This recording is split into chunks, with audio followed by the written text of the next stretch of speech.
Hey everybody, what's up? It's NihonTiger. Welcome back to the lovely Crackpack single player world. Not server. Can't say server because not on a server. But we're here today. Something down there. I'll get to that in a moment. You probably know what that is if you've played Minecraft at all.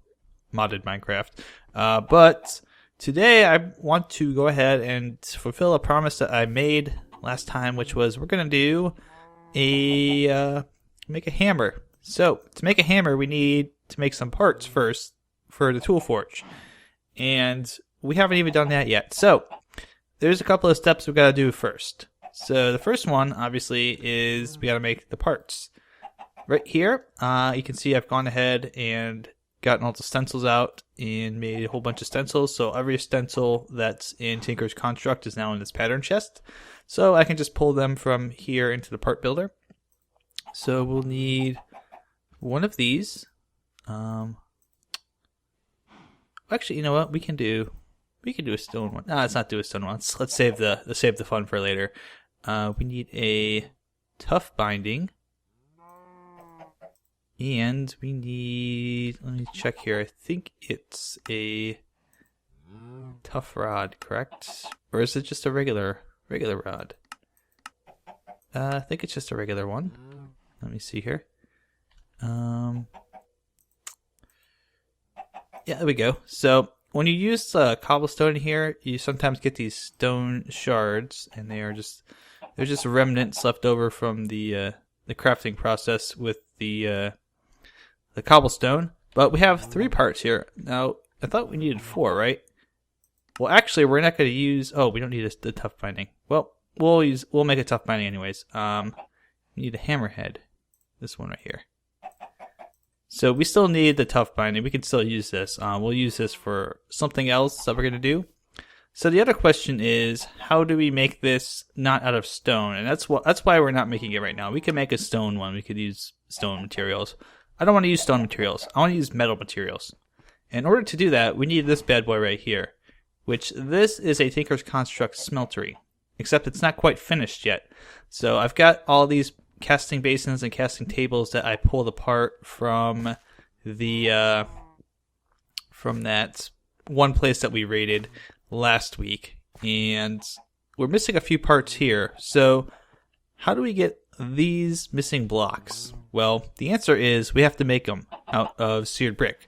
How do we make seared brick? Well, it's a slightly long process, but not too complex. So the first thing we need is this grout. So grout is clay, and then 4 sand blocks and 4 gravel blocks arranged in such a pattern. It's kind of like Tetris. You know, Tetris game. I hope you played it. So I'm going to make a whole bunch of those, make them en masse, and then grout goes into here. And we let that cook up. And as this cooks up, we're going to get some seared bricks out of it. Hey, there we go. So seared brick. What good is this? Well, seared brick itself can be used in the construction of all of the seared items. There's also chiseled seared bricks and, you know, smeltery, fancier seared bricks cracked. So there is actually fancy seared bricks. So what we're going to do is see if we can click on that. You can see here, when we click on this, we get a couple of different options for a controller, a drain, and casting tables. So if we want to make the tables and the basins, we essentially just make a table, make pants out of seared brick. And for a casting basin, we make the cauldron out of seared brick. There's also a seared tank, seared glass, and different types of a seared window, and a seared faucet. So a lot of these things are very important to make. Casting channels, we'll get into that. And this is how you make just seared brick blocks. It's just 4 in a corner, like regular brick. So for the special recipes, I'm going to go ahead and pop all these out of here.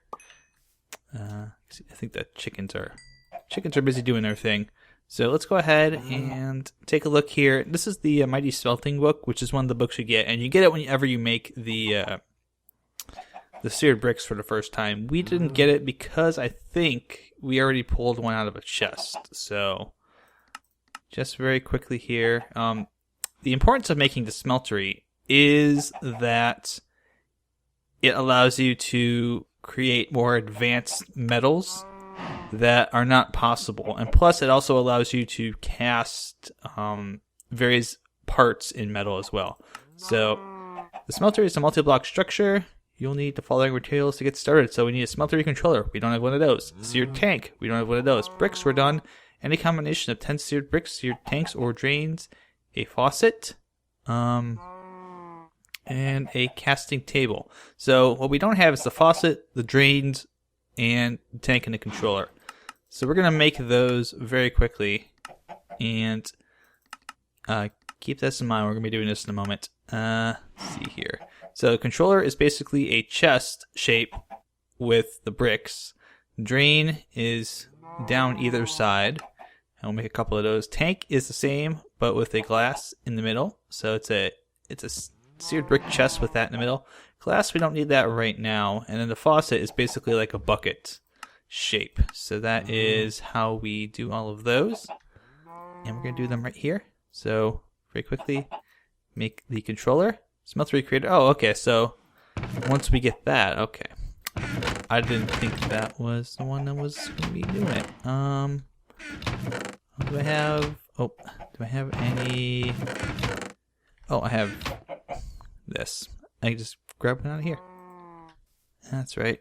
I'll just throw that in there and let that one cook up. So what we're doing now, let's go ahead and grab those out of there. We'll make the drains. We're going to make a couple of drains, actually. We need 3.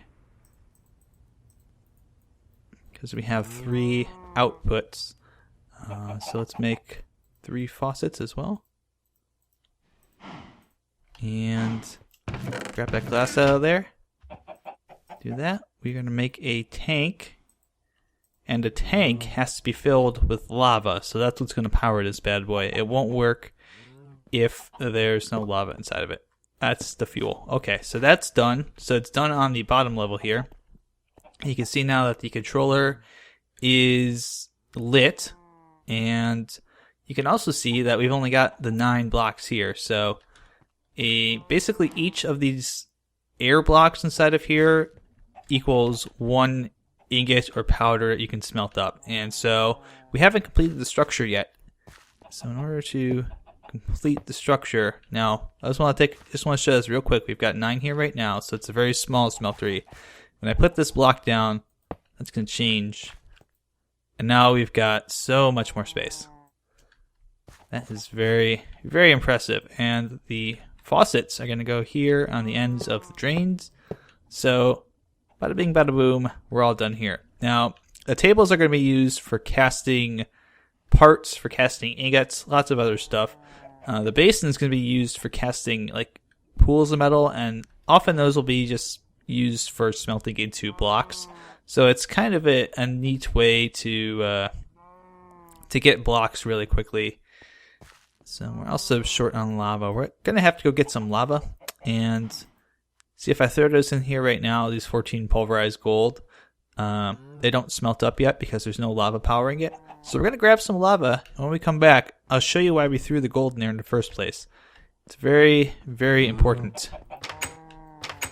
Alright, so lava bucket achieved. It's only 1,000 microbuckets, but that should be enough to get it started. And you can see everything is smelting down right now, and it will eventually end up here in this central chamber as liquid gold. And that's actually very important because we need that for the next step. So we've got 14 ingots of gold here. Let's go ahead and put this plate here, and I might actually have to go upstairs and get some more gold real quick because I think I'm short a little bit. Yeah, I know I'm short a little bit. So let's grab, let's see. Let's take 10 more. We'll do 10 more. I mean, it's a little short on gold, but we can always go get more. We'll do another 10. So that gives us 24, and that's probably more than enough to get all of the casting done that we need to do. And so remember when I told you to, where was it? To take a look at this 4 mega cast thing and keep an eye on that because that was going to be important. this is where that becomes very important. So what we're going to do is make a cast of the stone parts that we have here. So I just right click on that and it fills up. Not fill up. Oh, the cast is underneath, isn't it? Okay, there we go. Oh, and there it is. Yeah, the cast was underneath the plate for some reason. But now we have, made out of gold, we have this large plate cast. And this is what's going to be useful. So the stone large plate doesn't have a use anymore. This large plate cast is going to have the most use for us. Because this, we can put this back down here in the casting table and use it to cast different plates of different metals. The same with the stone hammerhead now. So now we have this cast that has a hammer shape in the middle. That's all taken care of. And now we're going to do the same for the stone tool rod. And I think for each of these it uses up a set amount of material. I think it's whatever the cost is for the material itself. Or is that it? I can't remember. Oh, we should do this as well. So if you put a brick down here and then you do a cast of that. Let me just check real quick here. Okay, so it's 2 ingots. It looks like it's for that. I forgot exactly what the cost was, but here you can see now we've got an ingot cast, and that's actually going to be super useful for us. Put down that tough binding instead of a cast. And so we've got quite a bit of material. Why don't we go back upstairs and we'll make a few more parts, and then we'll bring them back down and get some casts going for those. So which ones would be good? Tool binding would probably be good. Small tool binding. The that one we don't need. The tough rod, we don't have the tough rod. That's another good one to get. And the pickaxe head, another good one to grab. The shovel, another good one to grab. I think is that enough now? So we also need a chest to put all this stuff in. We'll put them in here. Just drop them in here when we're done. We also need another chest. We need another chest for all these things that we've just cast. Let's get one of those. We'll put it downstairs. So that way we have one of those. Right here. We'll put it right next to the lava thing so we don't lose it. There we go. But we'll go ahead and empty out the stuff here. We can just cast all these. Get this all taken care of. It's actually really easy to get a cast going for everything once you've got it started. 1, 2, and how many are left? How many ingots are left? 8. So we have enough for the tool binding. Oh, we can do the sword, can't we? Might be good to actually get a sword going. So for the sword, I know we'll need a couple extra parts for that. Sword blade pattern, and where is the wide guard? Thank you. And just for giggles, let's do the wide board pattern as well. I like doing that one. That's always a fan favorite. So we'll just put those down here. We'll cast those away as well. There you go. So if we wanted to keep this extra stuff, we could just pop this one down here and it would go into the casting basin.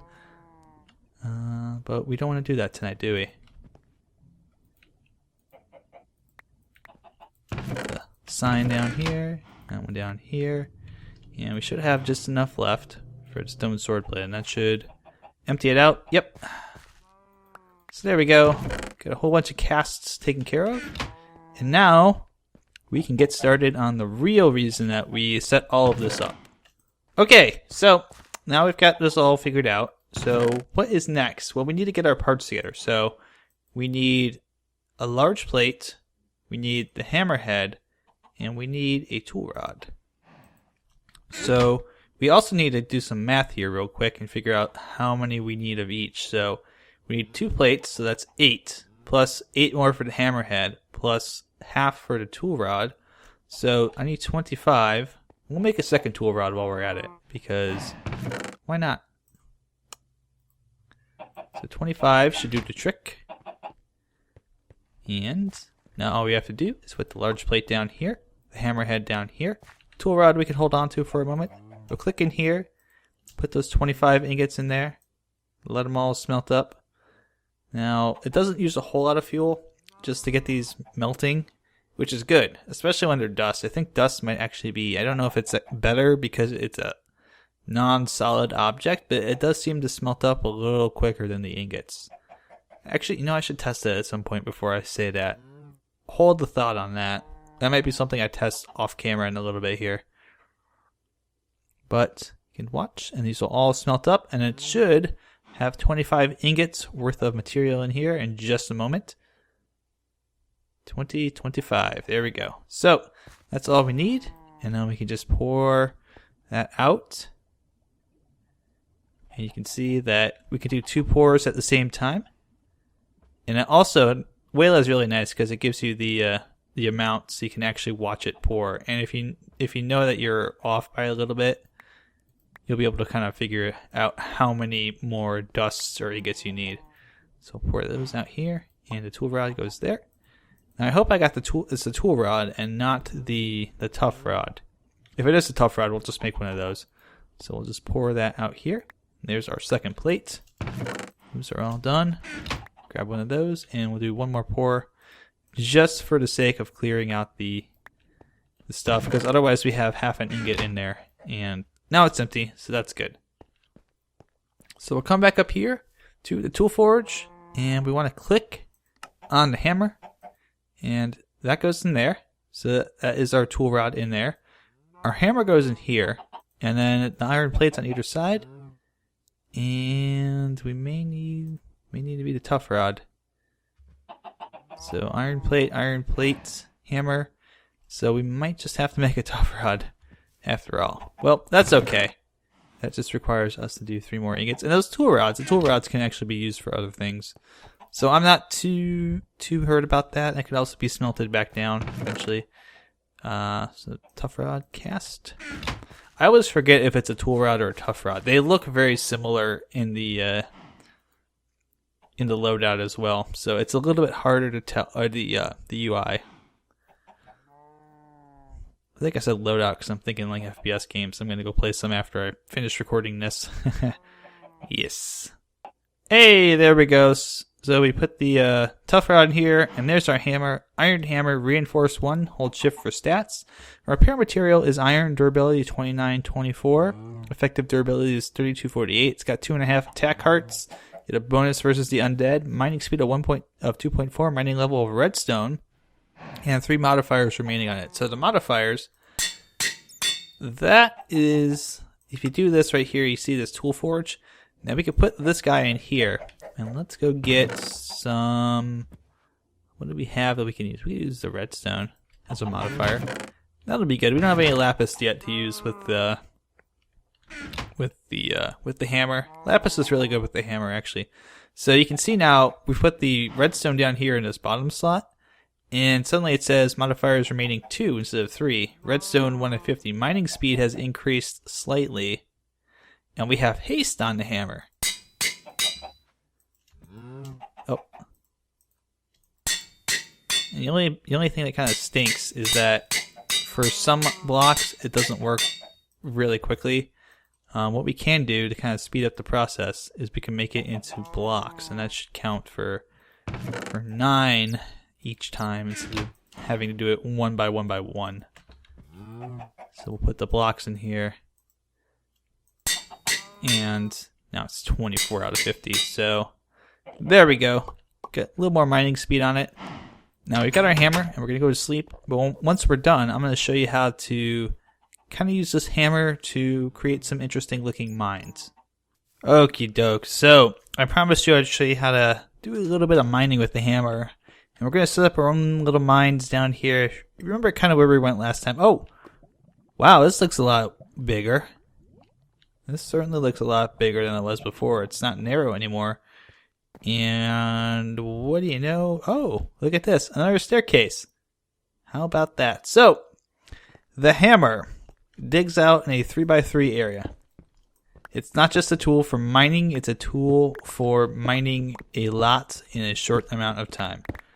So the way that is the most efficient to do this, and we are at 14, so we are hopefully at diamond level-ish.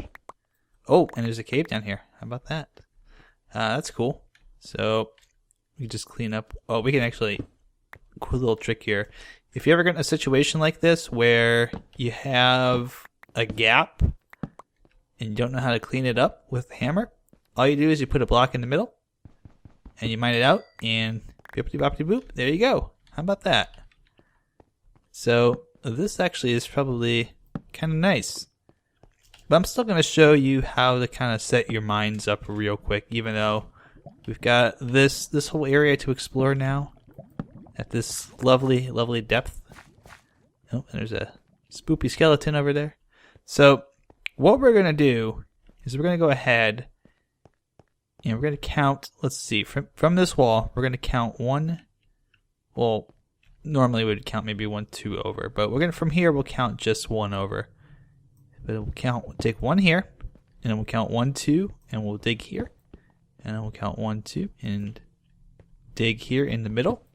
So when you're setting up your mine area, you should keep in mind that you're going to want to be digging in the middle of where you want your mine shafts to be. So something just like this, and then we'll come on over here. 1, 2, 3. It's okay if you mess it up the first time. It's a learning experience. So why we're doing it like this is because of the simple idea that you are covering the most amount of space with your mines doing it in this manner than any other. So we'll just kind of dig in here and I'll show you what I mean. So like that, and then we'll just put down some torches so things don't spawn. And then we'll come over here. So if you're noticing how the spacing is here, oh, by the way, it doesn't pick up gravel, so keep that in mind. Oh, and there is a cave down here. You'll occasionally have that happen. It's okay, because you are digging through lots and lots of things. So that means we're going to have some cave space down here that will have to block up a little bit, or at least build a pathway across to get to the other side. If you notice how the cave these mine shafts are set up, the wall here, this wall right here, is the exact opposite of this wall right here. So it exposes the most amount of blocks to the player, setting them up like this, because there's nothing that's hidden in between this too wide wall. Everything's either on this side or it's on this side, and there's nothing that you're missing when you're setting it up like that. You're not missing out on like some hidden diamonds or something of that nature. Oh, and yep, that is where we dug through, so keep on digging through, just like so.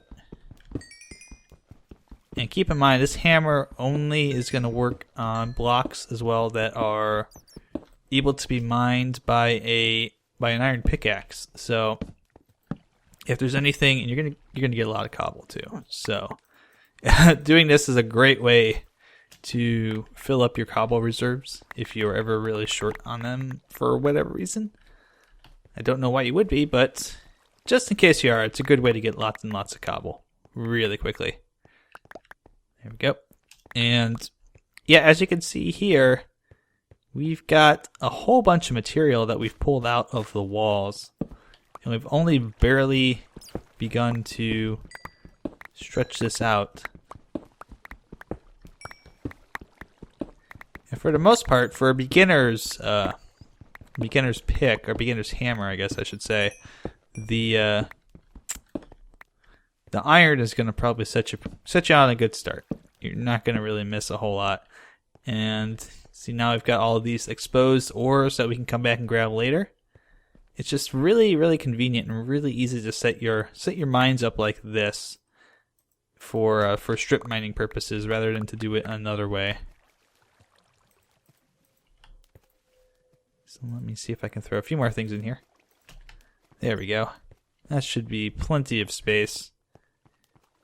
And yeah, I mean, we'll probably come down here, expand the mines a little bit, let this grow a little bit more, do a little bit of exploration around here too, because we've got a whole new chunk of stuff that's down at a very, very nice level to explore too. So that's something I may do off camera. And other than that, thanks for watching, guys. Oh, maybe I can find something to bop with the hammer. That would be fun. Oh, the bat. Yes, the bat. Sorry, bat. You're gonna get bopped. You get bopped. He did. That did 2.5 hearts damage to him. And yep, the bat got batted by a hammer. The bat got hammered, actually, I guess I should say. If he got batted, it would have been a bat. I don't know what I'm talking about. I'm just making this more complicated than it needs to be. Anyways, thanks for watching, guys. Hope you enjoyed this little Crackpack episode. We'll be back next time with a bunch more resources. Until then, take care, and I'll see you soon.